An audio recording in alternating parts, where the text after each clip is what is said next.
신약성경 240면 로마서 2장 1절에서 11절까지의 말씀 다 같이 한 목소리로 읽어보겠습니다. 그러므로 남을 판단하는 사람아, 누구를 막론하고 네가 핑계하지 못할 것은 남을 판단하는 것으로 네가 너를 정죄함이니 판단하는 네가 같은 일을 행함이니라. 이런 일을 행하는 자에게 하나님의 심판이 진리대로 되는 줄 우리가 아노라.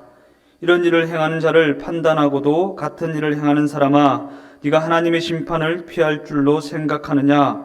혹 네가 하나님의 인자하심이 너를 인도하여 회개하게 하심을 알지 못하여 그의 인자하심과 용납하심과 길이 참으심이 풍성함을 멸시하느냐? 다만 이 고집과 회개하지 아니하는 마음을 따라 진노의 날, 곧 하나님의 의로우신 심판이 나타나는 그날에 이 말 진노를 내게 쌓는도다. 하나님께서 각 사람에게 그 행한 대로 보응하시되 참고 선을 행하여 영광과 존귀와 썩지 아니함을 구하는 자에게는 영생으로 하시고, 오직 당을 지어 진리를 따르지 아니하고 불의를 따르는 자에게는 진노와 분노로 하시리라.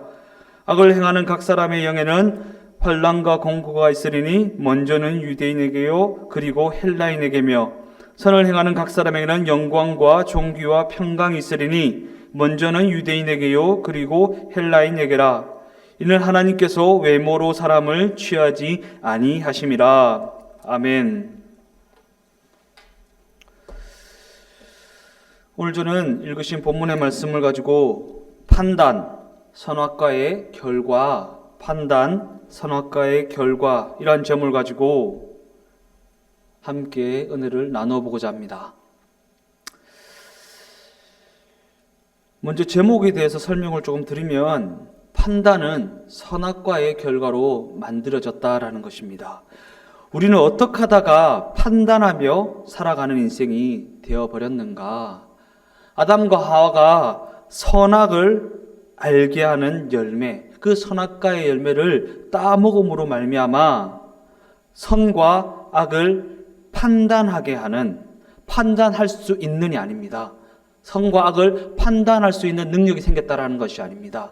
능력이 없음에도 불구하고, 자격이 없음에도 불구하고 선과 악을 판단하며 살아가게 하는 그러한 인생이 되어버리고 말았다라는 것입니다. 그것이 어디에서 왔는가? 바로 그 선악과의 열매를 따먹음으로 말미암아 생긴 우리의 죄악된 본성이라는 것입니다.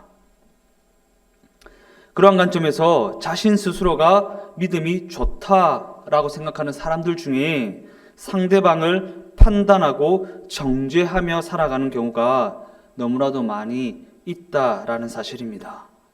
그러나 그들이 상대방을 판단하고 정죄하게 되는 것은 그들 스스로는 완전한 인생이기 때문입니까?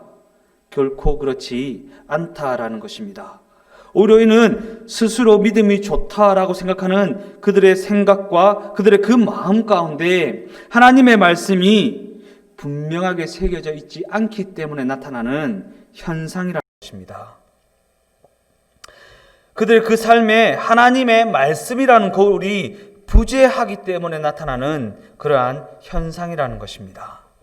하나님의 말씀의 빛이 그 삶을 비추지 못하기 때문에, 하나님의 말씀이라는 거울이 없기 때문에 자기 자신을 보지 못하고, 자기 자신을 보지 못하기 때문에 나 자신이 아닌 남을 판단하고 정죄하는 죄를 계속해서 짓게 되는 것입니다.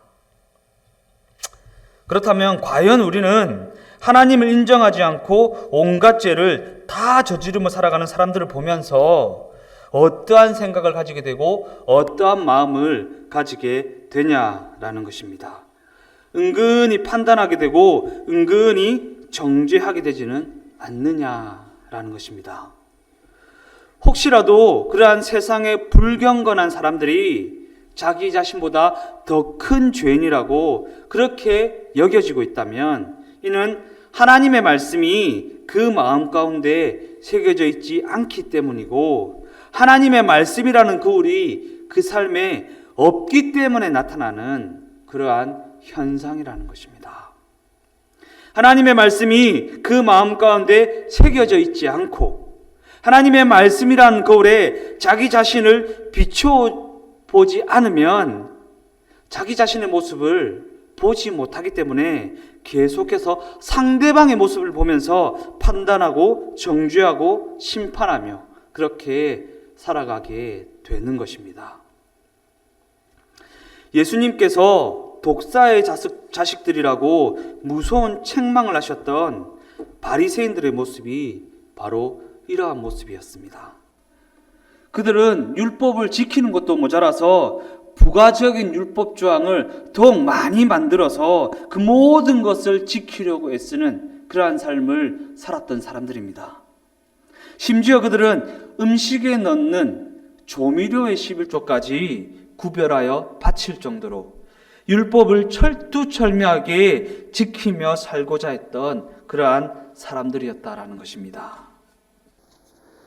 그러나 너무나도 안타까운 사실은 그들의 그러한 철두철미한 율법 준수는 자기 스스로를 과시하는 도구로 변질되어 버렸고, 그들의 그러한 경공과 그들의 그러한 열심은 죄 지은 사람들을 돌로 쳐 죽이는 무서운 광기가 되어버리고 말았다라는 사실입니다. 이처럼 유대인들은 하나님께서 자신들에게 율법을 직접 주셨다라고 하는 자부심, 자신들이 하나님의 택하심을 받은 선민이라는 그 자부심이 대단한 사람들이었습니다. 그러나 사도 바울은 그러한 그들의 자부심을 향해 이러한 질책을 합니다. 로마서 2장 1절 말씀을 보면, 그러므로 남을 판단하는 사람아, 누구를 막론하고 네가 핑계하지 못할 것은 남을 판단하는 것으로 네가 너를 정죄하미니 판단하는 네가 같은 일을 행함이라. 3절 말씀을 보면, 이런 일을 행한 자를 판단하고도 같은 일을 행하는 사람아, 네가 하나님의 심판을 피할 줄로 생각하느냐. 유대인들은 바울의 이 말에 엄청난 충격을 받았을 것입니다. 그리고 그들은 바울의 이 말을 인정하려 하지도 않았을 것입니다. 물론 지식적으로는 나는 지옥에 갈 수밖에 없는 죄인이다, 나는 말할 수 없는 죄인 중에 개수다라는 그러한 생각을 했을 수도 있습니다. 그러나 이것은 그저 교리적인 지식일 뿐이지 실제로 그들 스스로는 그래도 나는 저들보다는 괜찮은 사람이야 라는 그러한 생각에 사로잡혀 있는 그러한 인생이었다라는 사실입니다. 자기 자신이 지옥에 갈 수밖에 없는 추악한 죄인이라는 사실을 교리적인 지식으로는 알고 있었지만 실제적인 삶에서는 그래도 나는 저들보다는 덜 나쁜 사람이야 라는 그러한 생각을 가지고 그렇게 살아갔다라는 것입니다. 그러나 로마서 2장 21절에서 24절 말씀은 이렇게 기록합니다. 그러면 다른 사람을 가르치는 네가 네 자신은 가르치지 아니하느냐? 도둑질하지 말라 선포하는 네가 도둑질하느냐? 간음하지 말라 말하는 네가 간음하느냐? 우상을 가증히 여기는 네가 신전 물건을 도둑질하느냐? 율법을 자랑하는 네가 율법을 범함으로 하나님을 욕되게 하느냐? 기록된 바와 같이 하나님의 이름이 너희 때문에 이방인 중에서 모독을 받는도다. 남을 판단하거나 심판하지 말라는 말은 그저 그들의 죄를 덮어버리라는 말은 아닙니다. 왜냐하면 하나님께서는 우리 모두의 인생이 죄 없는 인생이 되게 하시려고 독생자 예수 그리스도를 내어주셨기 때문입니다. 또한 우리에게 죄가 있다면 독생자 예수 그리스도를 희생해서라도 그 죄를 반드시 해결하기를 원하시는 하나님이 우리의 하나님이기 때문입니다. 그러나 우리가 죄를 범한 이웃에 대하여 너는 죄인이고 나는 너보다는 의인이다 라는 그러한 태도를 가진다면 이는 하나님 앞에 죄 지은 그 사람보다 더 큰 죄인이 되어버린다는 사실을 잊어서는 안 되는 것입니다. 이것이 바로 판단하고 정죄하고 심판하는 죄가 가지는 너무나도 추악한 모습이라는 것입니다. 마태복음 5장 20절 말씀을 보면 나는 너희에게 이르노니 형제에게 노하는 자마다 심판을 받게 되고 형제에 대하여 라가라 하는 자는 공회에 잡혀가게 되고 미련한 놈이라 하는 자는 지옥불에 들어가게 되리라. 28절 말씀은 또한 이렇게 기록합니다. 나는 너희에게 이르노니 음욕을 품고 여자를 보는 자마다 마음에 이미 간음하였느니라. 예수님께서는 형제에게 화를 내는 자에게 살인죄와 같은 죄를 적용하시겠다라고 그렇게 말씀하십니다. 또한 그 마음에 음욕을 품게 되면 실제로 간음한 것과 다르지 않다라고 그렇게 말씀하시는 것입니다. 즉 이 말씀은 다른 사람을 향해, 상대방을 향해 나는 의인이고 너는 죄인이다 라고 그렇게 말할 수 있는 사람은 이 세상에 결코 없다라는 것입니다. 더 나아가 우리가 남을 판단하고 정죄하고 비판하면 자신이 하고 있는 그 판단과 그 정죄와 그 비판으로 말미암아 자신 스스로를 정죄하게 되는 꼴이고 스스로를 심판하는 꼴이 되어버리고 만다라는 사실입니다. 그래서 누가복음 6장 37절 말씀은 이렇게 기록합니다. 비판하지 말라. 그리하면 너희가 비판을 받지 않을 것이요. 정죄하지 말라. 그리하면 너희가 정죄를 받지 않을 것이요. 용서하라. 그리하면 너희가 용서를 받을 것이다. 이처럼 우리가 어떤 사람의 잘못에 대하여 판단하고 비판하고 정죄하면 자신 스스로가 그 판단과 그 정죄와 그 비판으로 말미암아 자기 자신을 심판하는 꼴이 되어버리고 마는 것입니다. 반면에 우리가 다른 사람의 죄를 용서하게 되면 나에게 어떠한 조그만 죄가 있다 할지라도 하나님께서 그 죄를 용서해 주시는 것입니다. 즉 내가 다른 사람을 비판하면 그 비판으로 말미암아 더 큰 비판을 받게 되지만 내가 다른 사람을 용서하게 되면 그 용서함으로 말미암아 하나님의 더 큰 용서하심이라는 은혜를 입게 된다라는 것입니다. 그래서 누가복음 6장 38절 말씀은 이렇게 기록하고 있습니다. 주라 그리하면 너희에게 줄 것이니 곧 후이되어 누르고 흔들어 넘치도록 하여 너희에게 안겨주리라. 너희가 헤아리는 그 헤아림으로 너희도 헤아림을 도로 받을 것이다. 우리가 상대방을 용서하고 상대방을 긍휼히 여기게 되면 그것이 우리에게 엄청난 축복이 되어 돌아오게 된다라는 것입니다. 우리가 하나님 앞에 섰을 때 서로 용서하고 서로 축복한 대로 그 용서와 그 축복이 누르고 흔들어 넘치도록 하여 우리에게 돌아오게 되는 것입니다.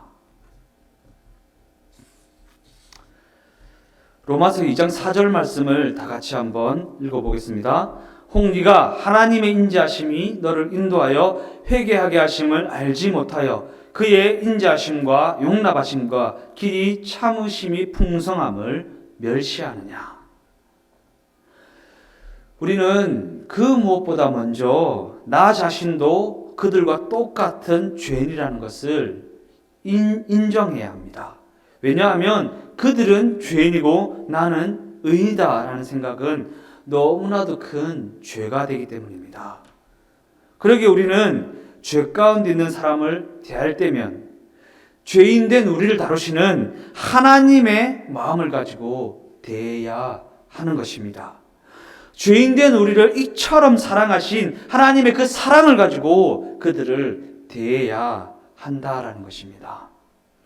그들을 정죄하고 심판하기보다 그들 스스로가 회개하고 돌아올 수 있도록 주께서 우리에게 그리하셨던 것처럼 우리 또한 그들을 위해 기도해 주어야 하고 주께서 우리에게 그리하셨던 것처럼 우리 또한 마땅히 그들을 기다려 주어야 한다라는 것입니다.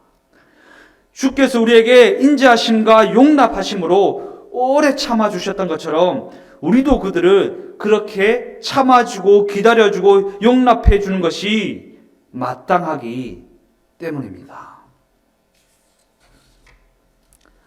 로마서 2장 5절 말씀을 다 같이 한번 읽어보겠습니다. 다만 이 고집과 회개하지 아니하는 마음을 따라 진노의 날 곧 하나님의 의로우신 심판이 나타나는 그 날에 이 말 진노를 네게 쌓는도다. 죄 지은 사람은 그 죄가 드러나면 예수 그리스도의 십자가 앞에 그 몸을 납작 엎드리게 됩니다. 그러기에 이러한 사람에게는 오히려 회개할 기회가 있는 것입니다. 반면에 남을 정죄하고 판단하는 사람들은 좀처럼 회개할 기회를 얻지 못합니다. 왜냐하면 자기가 잘못했다라는 것을 깨닫지도 못하고 인정하지도 않기 때문입니다. 오히려 상대방을 향해 잘못한 사람에게 잘못했다고 말하는 것이 뭐가 잘못된 것인가 라고 말하면서 따지고 드는 것입니다. 그러나 그들은 하나님 앞에 자기 자신의 행동이, 자기 자신의 말과 행동이, 그 마음에 품고 있던 더러운 것들이 드러날 때가 되면 땅을 치며 후회하게 되는 것입니다. 그러므로 우리는 죄를 분별하는 기준을 분명히 알아야 하는 것입니다. 남들보다 더 바르게 살고 더 의롭게 살고 신앙생활을 누구보다 철저히 하고 누구보다 열심히 예수님을 믿는다라고 해도 남을 판단하고 정죄하고 자기 자신을 더욱 자랑스럽게 여기고 있다면 이 또한 너무나도 큰 죄가 되기 때문입니다. 그리고 이는 그가 선악과의 열매를 또다시 먹게 되는 꼴이 되어버리고 말기 때문입니다. 개가 토해낸 그것을 도로 먹는 것처럼 선악과의 그 추악한 죄를, 그 열매를 또다시 먹는 꼴이 되어버리고 말기 때문입니다. 그리고 우리가 예수님을 제대로 믿고 있다면 판단하고 정죄하고 비판하는 그 선악과의 열매가 완전히 사라진 인생, 용서하고 용납하는 인생, 곧 그 마음에 하나님의 사랑이 넘치는 그러한 인생이 되어진다라는 것입니다. 우리가 그러하지 못하다라는 것은 어쩌면 우리가 예수님을 제대로 믿지 않고 있기 때문에 나타나는 그러한 현상일 수 있다라는 것입니다. 이 말씀을 준비하면서 또 오늘 아침에 이 자리에 나오기 위해서 준비하면서 하나님 앞에 정말 부끄러운 마음이 들었습니다. 나는 과연 용서하고 용납하는 인생, 판단하고 비판하고 정죄하지 않는 선악과의 열매가 완전히 사라진 인생이라고 할 수 있는가라고 하나님이 그 말씀의 거울에 내 삶을 비추어 보았더니 너무나도 부끄러웠기 때문입니다. 과연 예수님을 제대로 믿고 있는가라는 기준으로 나를 바라보니까 너무나도 부끄러운 부분이 많았기 때문입니다. 그러므로 우리는 이 시간 하나님의 이 말씀의 거울 앞에 상대방을 비추어 보기보다 나 자신을 비추어 보고 나는 과연 하나님 앞에 용서하고 용납하는 인생, 선악과의 열매가 완전히 사라진 인생이라고 말할 수 있는가? 나 자신을 비추어 보고 회개하고 반성하는 시간을 가져야 한다라는 것입니다.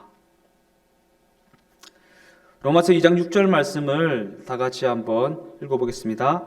하나님께서 각 사람에게 그 행한 대로 보응하시되. 이 말씀은 마지막 때에 하나님께서 우리의 그 행위에 따라 심판하신다라는 말씀입니다. 그러나 우리는 이 로마서를 오직 믿음으로 말미암아 구원을 얻는다라는 것을 증언하는 책으로 그렇게 이해하고 있습니다. 물론 로마서는 믿음으로 말미암아 구원에 이르게 된다라는 복음을 전하는 책입니다. 그러나 그와 동시에 우리가 행한 대로 심판을 받게 된다라고도 분명히 전해주고 있다라는 사실입니다.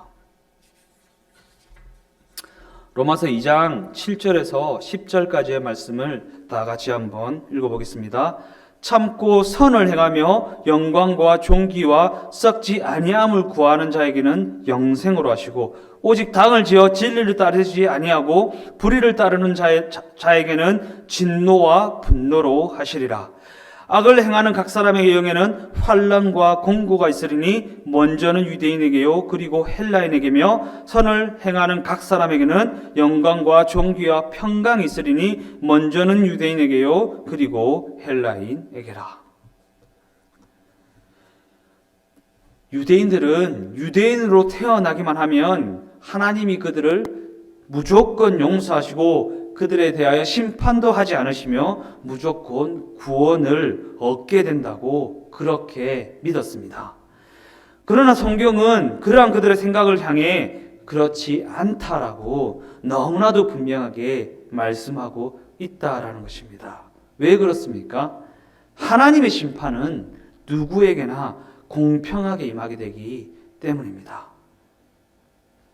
로마서 2장 11절 말씀을 보면 이는 하나님께서 외모로 사람을 취하지 아니하심이라. 하나님의 심판은 잘난 사람, 못난 사람을 구별하지 않습니다. 그 사람이 행한 그 행위에 근거하여서 공평하게 임하게 되기 때문입니다. 이와 마찬가지로 하나님의 구원 또한 잘난 사람, 못난 사람을 구별하지 않습니다. 하나님의 구원은 믿음을 가진 자들에게 공평하게 주어지기 때문입니다. 그 인생이 믿음을 가진 인생이라면 그 인생이 잘난 인생이든 못난 인생이든 그 인생에는 믿음으로 말미암은 하나님의 구원이 공평하게 주어지게 된다라는 것입니다. 하나님의 구원은 오직 믿음으로 말미암은 믿음을 가진 자들에게 공평하게 주어지는 그러한 것이기 때문입니다. 그럼에도 우리가 이 시간 기억해야 할 중요한 사실은 예수님을 진정으로 믿은 자들의 삶에는 그에 따르는 삶의 모습과 그에 따르는 삶의 열매가 나타나게 되어 있다라는 사실입니다. 우리는 사과나무에 사과 열매가 맺히는 것을 보고 그 나무가 사과나무구나라고 알 수 있습니다. 마찬가지로 우리는 그 인생의 열매, 곧 그 구원의 증거를 통해 그 인생이 구원받은 인생이라는 것을 알 수가 있다라는 것입니다.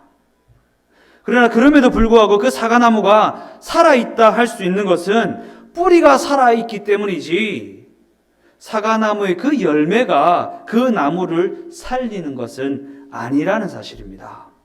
그리고 그 뿌리는 우리의 믿음을 말하는 것이고 결국 그 나무를 죽이고 살리는 것은 그 나무의 뿌리 곧 우리의 믿음에 있다라는 사실을 늘 기억해야 한다라는 것입니다. 그러므로 우리는 우리의 믿음의 뿌리를 잘 점검해 보아야 하는 것입니다. 무엇을 통해 우리의 믿음의 뿌리를 점검할 수 있습니까? 우리의 열매를 통해 점검할 수 있다라는 것입니다. 열매가 우리를 죽이고 살리는 것은 아니지만 우리를 죽이고 살리는 그 믿음이라는 뿌리는 우리의 열매를 통해 그 뿌리가 살아있는지 죽었는지를 점검할 수가 있다라는 것입니다. 분명히 사과나무라고 알고 있었는데 복숭아 열매가 열렸다면 이 나무는 결코 사과나무라고 할 수가 없다라는 것입니다. 이처럼 우리가 예수님의 십자가 사건을 믿는 믿음으로 말미암아 구원을 받은 인생이라면 그 인생에는 그 구원의 열매가 반드시 나타나게 되어 있다라는 사실입니다.